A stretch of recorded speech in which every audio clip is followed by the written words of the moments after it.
Bonjour à toutes et à tous, très heureux de vous retrouver pour ce nouveau journal d'information de la mi-journée sur TV Vendée en ce mardi 25 février.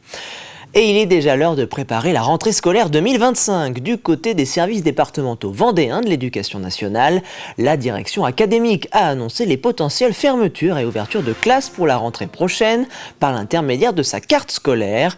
28 fermetures et 10 ouvertures, c'est ce qui est prévu à ce jour pour les écoles publiques de Vendée, avec une prévision en baisse d'environ 700 élèves. 8 postes d'enseignants ne devraient également pas être reconduits. Du côté de l'UNSA Éducation, on alerte sur les effets de ces suppressions qui pourraient déstabiliser certaines écoles. Le budget de l'État impacte directement les conditions d'enseignement. Le budget précédent prévoyait 4000 postes retirés. Donc on se serait attendu à énormément de fermetures. Ce budget-là prévoit 470. Donc nous n'avons que 28 fermetures avec le retrait de 8 moyens. Cependant, à l'UNSA Éducation, on revendique également une non-suppression de postes. C'est-à-dire que oui, certes, on baisse en effectifs, mais on peut utiliser ces moyens supplémentaires pour améliorer les conditions d'enseignement. On peut permettre de faire du tutorat en classe, on peut permettre d'avoir des enseignants supplémentaires en classe, on peut permettre d'avoir des effectifs très allégés pour permettre l'inclusion de qualité. On arrive quand même bientôt sur les 20 ans de la loi de l'inclusion scolaire. Donc, on ne fait pas de l'inclusion avec 7 élèves, 10 et 3 autistes, comme on les aurait mis dans un institut séparé et on les a en classe ordinaire. Donc on peut prendre ces moyens supplémentaires pour se donner vraiment les moyens d'action d'une école publique de qualité. 4e jour de fête au Salon de l'Agriculture à Paris et c'est aujourd'hui que la Vendée a sa journée. Une tradition, chaque mardi, élus et représentants du département se rendent à Paris pour mettre en valeur le savoir-faire vendéen. Nous retrouvons sur place Louise Viadger aux côtés de l'un de nos éleveurs présents sur le salon. Je suis sur le toit un petit peu avec une vue panoramique du stand du mouton vendéen. Donc ce matin, il y a eu à partir de 9h30 un petit déjeuner qui a réuni les agriculteurs vendéens, les partenaires et les élus du département pour aborder plusieurs problématiques. Et parmi ces problématiques, il y a notamment les aléas climatiques et les défis avec le changement lié au climat, avec une année 2023-2024 qui a été marquée par beaucoup de pluie pour les éleveurs. Alors comment s'annonce l'année 2025, Denis ? Alors l'année 2025 étrangement ressemble beaucoup à l'année 2024. C'est une année compliquée avec beaucoup de précipitations, ce qui nous empêche d'accéder à nos terrains, de sortir nos animaux pour le pâturage, même d'implantation des cultures est très, très compliqué. Voilà, 2024 était une année insolite, mais 2025 a l'air de reproduire le même schéma. Mais le Salon de l'Agriculture, c'est également l'occasion de réunir beaucoup de visiteurs, beaucoup de personnes qui viennent voir les stands et donc l'occasion de mettre en avant les races, la gastronomie, la culture vendéenne. Donc qu'est-ce que vous voulez mettre vous en avant sur ce salon ? Donc moi je suis représentant du label rouge Agneau en Vendée. Donc là on est là pour présenter au grand public notre produit de qualité qu'on travaille depuis 30 ans, notre label a 30 ans cette année.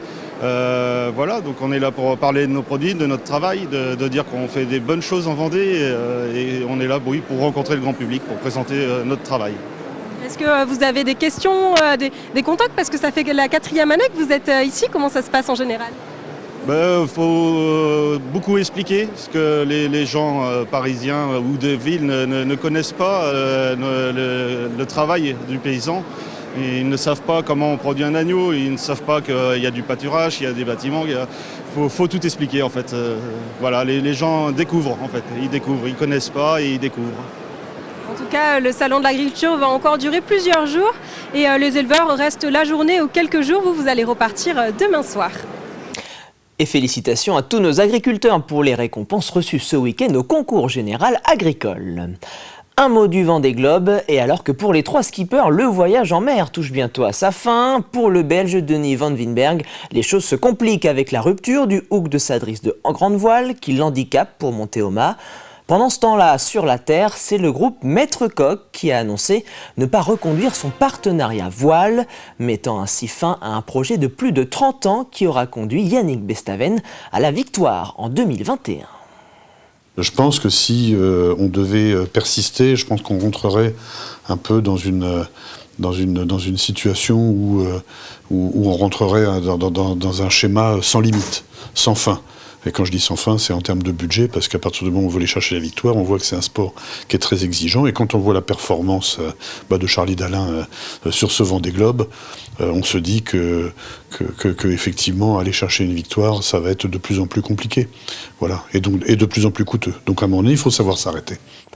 À la Barre-de-Mont, les vacances scolaires ont un air de vacances à la montagne, mais sans la neige bien sûr, luge en forêt, randonnée en raquette ou encore balade avec des chiens de traîneau. Mathis Pires vous fait découvrir cette station de ski à la Vendéenne. 1, 2, 3. Ici, pas besoin de neige pour faire de la luge. Seulement des aiguilles de pin et des pistes bleues ou encore noires, comme à la montagne, apparaissent.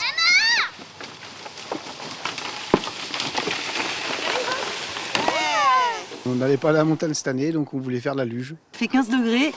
Au moins, la neige, elle ne fond pas ici, donc c'est tout l'avantage. Je trouve ça assez sympathique d'avoir imaginé un truc comme ça. C'est original.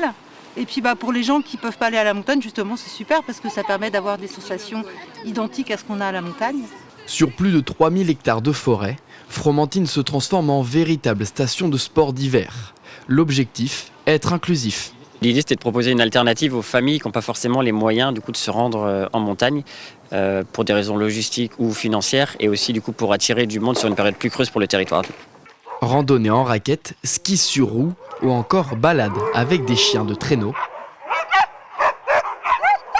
Ici, pas de neige non plus. Les chiens ont les pattes dans le sable. Et le traîneau est remplacé par un kart. N'ayant pas de neige en Vendée, fallait bien trouver un moyen de pouvoir se mouvoir. Donc c'est des roues de quad sur un engin finalement que l'on a installé pour pouvoir emmener 2 personnes à chaque fois. Gauche. 15 minutes de virée canine, avec en premier plan l'océan. On a découvert les dunes, on a fait un peu de bord de mer. Ce qui a surpris les passants d'ailleurs de nous voir ici. Quand on leur dit d'aller à droite, ils vont à droite. Quand on leur dit stop, ils font stop. En tout cas, ils sont adorables, ils sont trop mignons. Super temps, les chiens sont adorables, ils sont trop beaux. Et donc on est parti, des belles sensations dans la forêt. Et après cette journée, direction ce tonneau, réinvesti en sauna. À l'intérieur, vous ne verrez pas les pointes blanches des montagnes, mais admirez plutôt l'océan et l'île de Noirmoutier. Et c'est la fin de ce journal, merci de l'avoir suivi, passez un très bon après-midi sur TV Vendée.